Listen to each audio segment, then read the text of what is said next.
23 guys hit the portal. Your thoughts on that? Yeah, this is modern college football. That's I don't think any team's going to be immune to that.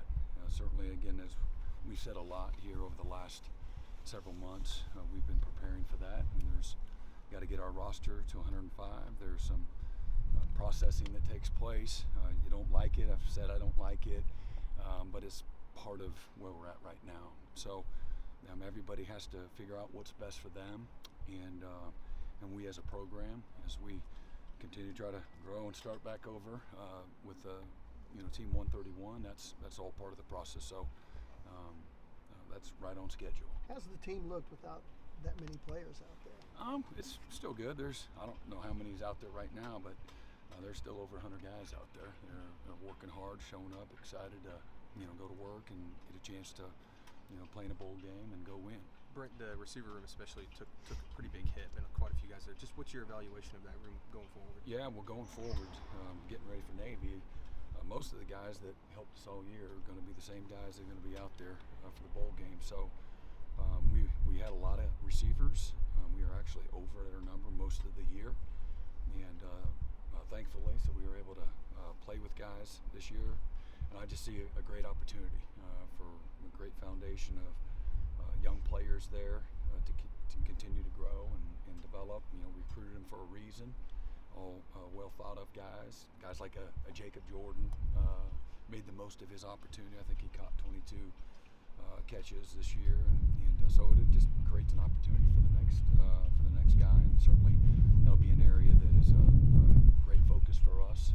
We've got a lot of guys who would love the opportunity to play here at the University of Oklahoma, so navigating that is what we've been doing for the last several weeks, anticipating. I'll be honest, most of the guys that were banged up and didn't play this year, we felt like they wouldn't be here a year ago, so we've been preparing for this for a while, just thinking that they come and they play well, they'll be moving on. So in some ways you've positioned yourself, for that, but it'll be a great opportunity for some guys across the country to come here and play. Could Deion Burks play in the bowl game? And have you had any discussions about him maybe coming back next season? Yeah, he's got a lot to weigh and things like that, but we've had several conversations, and that's still certainly on the table. Brent, can you talk a little bit about the quarterback situation? I know Michael probably started going in, but talk about overall quarterback situation, and what are you looking for still portal-wise at that position? Yeah, well, we'll get into, again, we can't go into next year with two quarterbacks. I think that goes without saying. And so, Mike is our quarterback. Casey Thompson is kind of knocking off the rust. He actually practiced good the first two practices, having some fun out there. But Mike's looked good, and we love where he's at and the progress that he has made. And of course we have Jet New coming in as a freshman, and we got some work to do to get that room where it needs to be so we can compete in the SEC. And so we've been diligently doing that.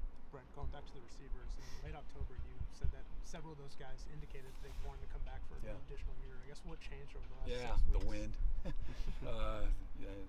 Who knows, what all goes into a lot of those things. And hey, there's some guys, maybe some of that conversation is you need a fresh start too.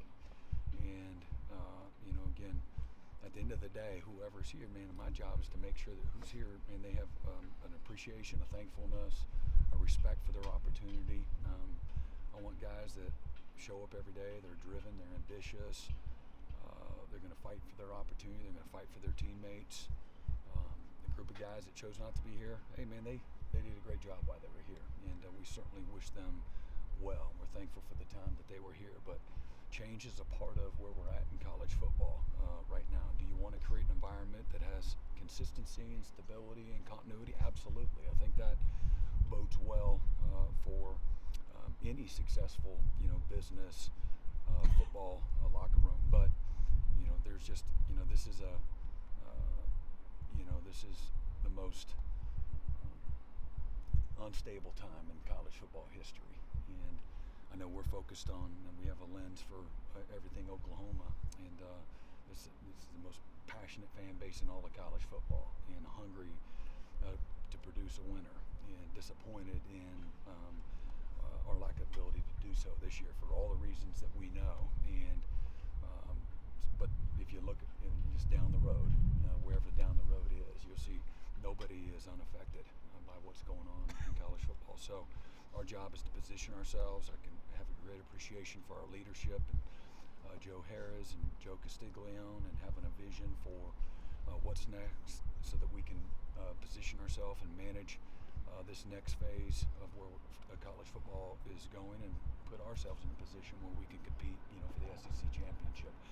And they're doing everything they can to do that. And has Jaden Gibson indicated plans to come back next year? Yeah, he has. Yeah, expect he'll be here. Brent, where in the college football environment do you think Oklahoma has a position of strength in this portal season? Where is Oklahoma after coming 6-6 with changes and everything? What's your message to players you're looking at that may be looking at Oklahoma? Well, again, want them to be healthy, stay healthy. That'll always help. Obviously, there's a wonderful opportunity. And again, if we get a little better on offense, take care of the football, make layups that are there as an offense, become a more explosive offense. We've established our defense. We established ourselves in the kicking game as being as good as anybody in the SEC, and which will put you in a great position nationally as well. We get that back to what it was a year ago on offense, and the year before that as a top 5, top 10 offense in the country. If we get good, consistent quarterback play, and again, we're respectful of that football, win the margin. Those are you recruit players to that, and again, you got to hope that you have a healthy football team, that you see people that lose a guy here and there, and all hell breaks loose. And those are handling the injuries is not an easy thing. But that being said, I just think it's a great opportunity. I think it goes without saying, whether you're an offensive lineman, you're a tight end, you're a receiver, you're a quarterback, to be able to align on the other side of the ball with what you're going to see every day, in defense, and how we've recruited and developed there. And again, on the platform that Oklahoma has, this has been as good of a place offensively over decade after decade after decade. And so I look at this year as an aberration. I got a lot of guys that we've been talking to that look at it that way as well. Brent, is there something special about going up against a triple option team, given its roots here in Norman? Yeah, I mean, it's for a defensive coach, it's a challenge, and you actually for the in particularly the front guys, the defensive line, you have to go back and reteach everything, and it's exactly opposite of what you've been preaching since the moment they put on a helmet as a defensive player. If you get up the field against these guys, they're gonna you're gonna watch the game, you're gonna watch them score, and this is a team that you have to be able to play laterally. You have to stay on your feet. You got to get knocked back, but there's the fine line. And so reteaching, some fundamentals is a big part of this game. Staying on your feet is how you win, and being certainly physical and in all the right spots. But what a great challenge it's gonna. And the history of this program and its roots is it's a real special thing. And as I told these guys, man, the Navy, they can't wait to play a program like Oklahoma. And what you're going to get with these guys, man, they're going to be relentless, and they're going to have the right kind of mindset and toughness. So I'm excited for our guys. We're going to have to take the fight to them and know that, man, we've got to do all the little things right against a team like this that they pride themselves on playing tough and playing relentless and playing with great discipline and fundamentals. Brent, the cut block is the key thing for Navy. Triple option teams. How do you work on that on your team?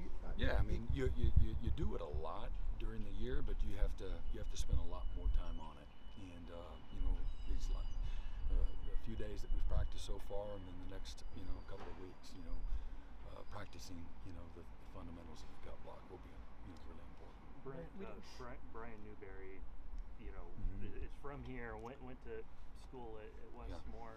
Have you crossed paths with him at all? And just, if not, what have you thought of kind of his career from afar and just how he's gotten his he's had a fantastic career, and he's a winner.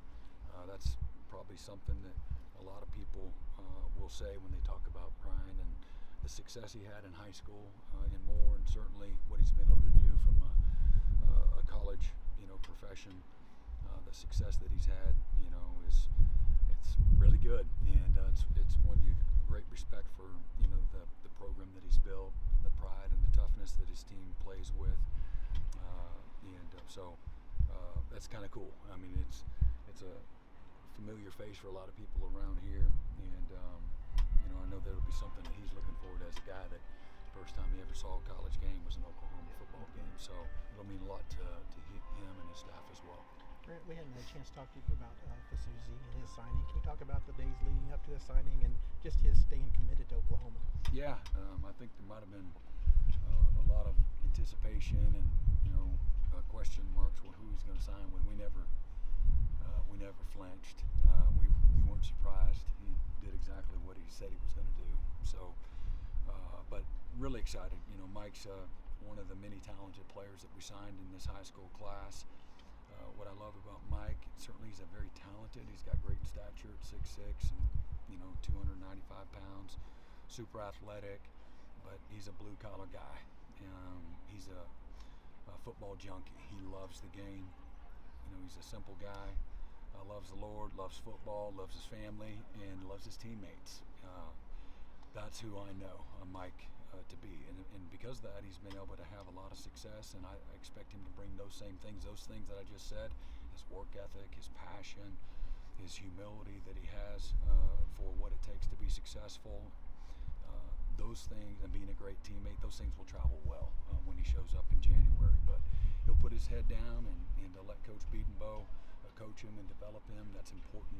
That was a reason that he chose, one of the many reasons that he chose Oklahoma was from a development standpoint, knowing that Coach Beatonbow would be able to get the best out of him. But I'm really excited. That's a position that we do have some youth on the offensive line, but it's also a position of great need. And so anxious to get January 11th here soon. How has Ben Arbuckle, I guess, settled into his role, and what's it been like working with him so far? It was fun. Today he was out there throwing. We were spreading it out, working some of the pass skelly stuff that we were doing, and he was out there.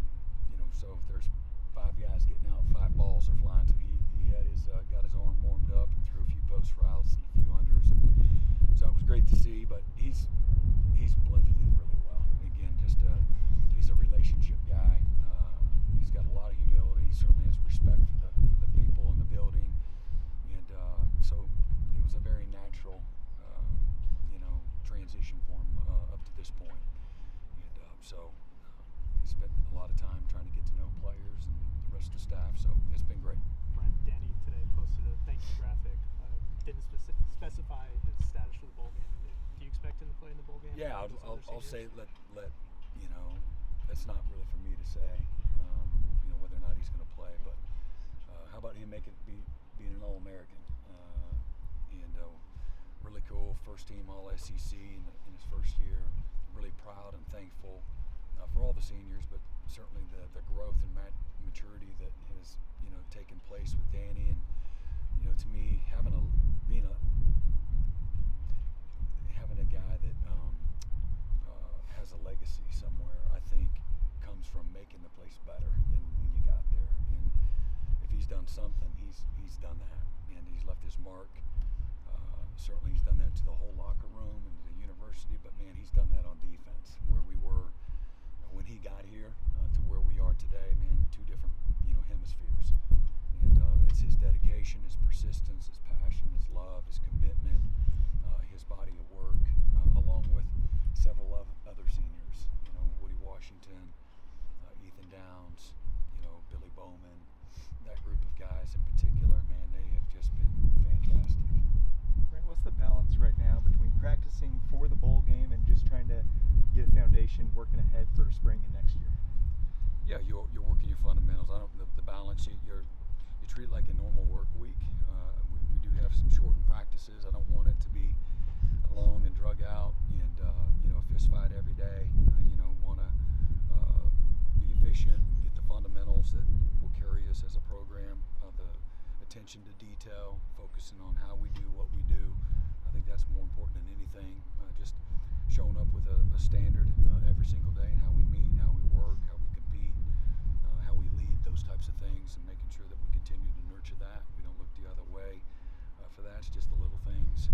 The little things have the biggest consequences. So just nurturing foundationally our standards And then again, putting in our game plan as well, getting that work in both the film room and on the practice field. You got to have a balance of both, and you got to have some fun. Brent, do you have a pretty firm idea of who's going to be available in the bowl game? Yeah. Is anybody in the portal going to go ahead and play in the bowl game? Like some of the guys you might have had to cut? I think the guys that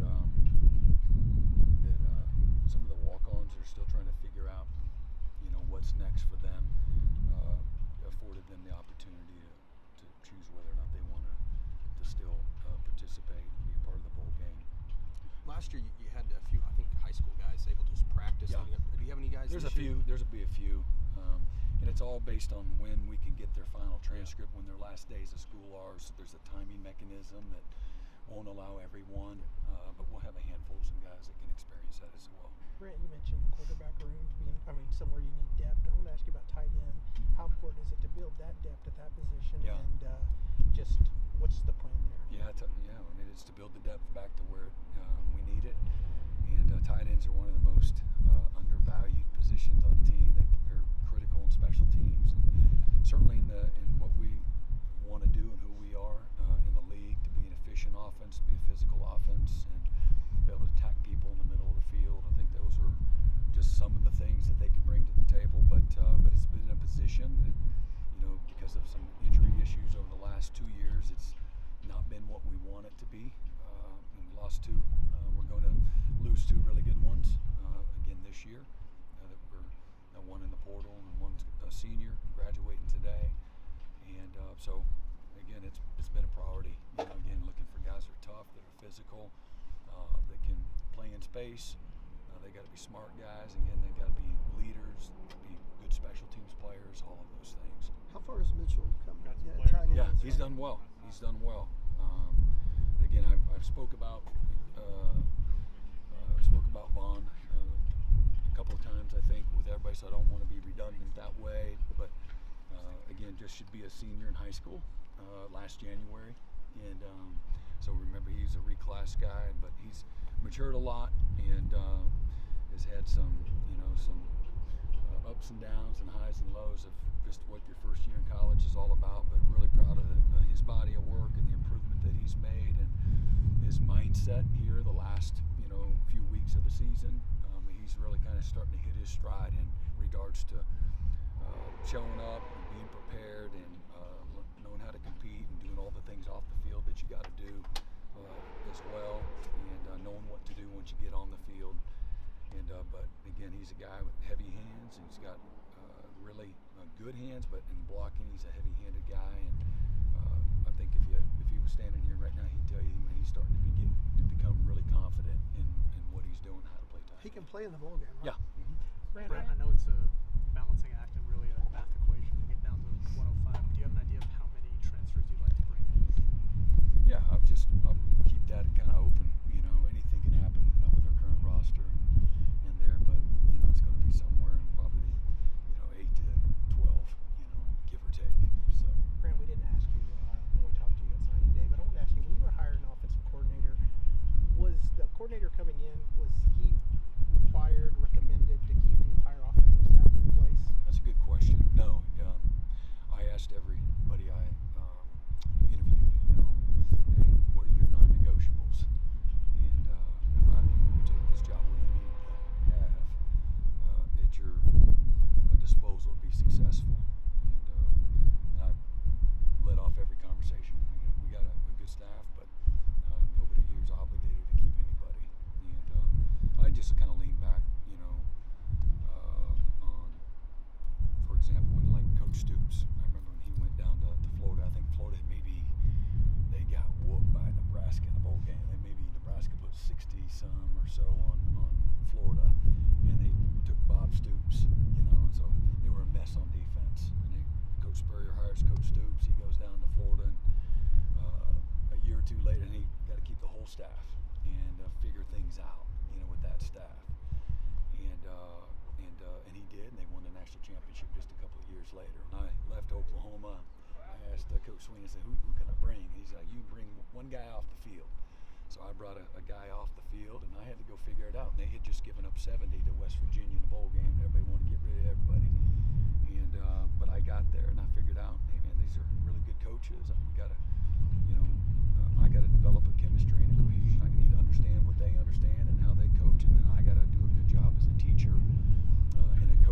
coach is doing a good job of, all right, this is the way we're going to do it moving forward.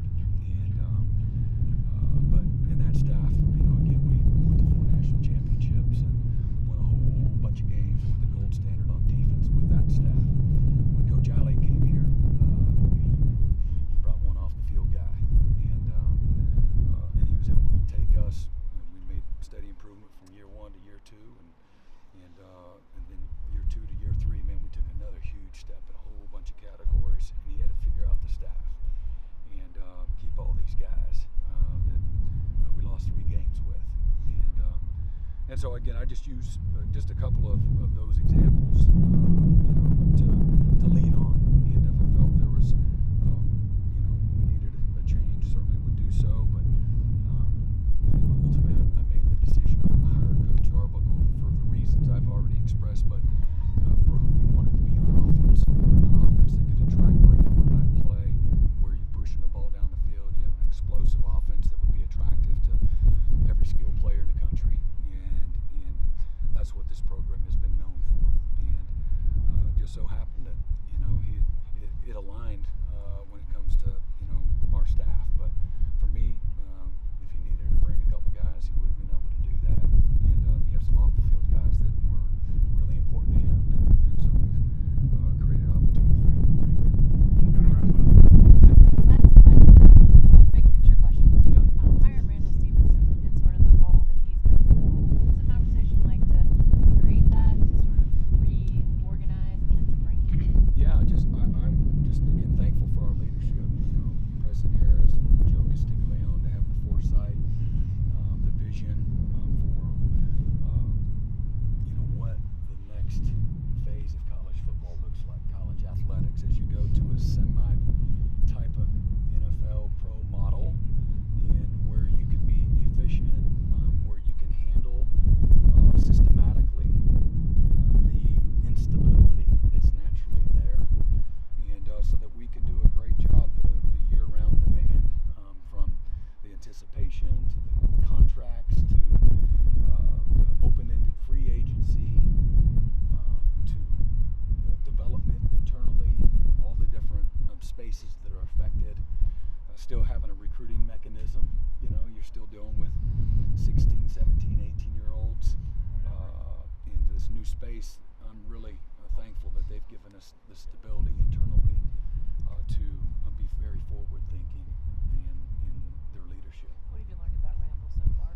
Yeah, In terms of what he'll bring to y'all? He makes decisions quickly and efficiently. He's tough and demanding, and he loves his university.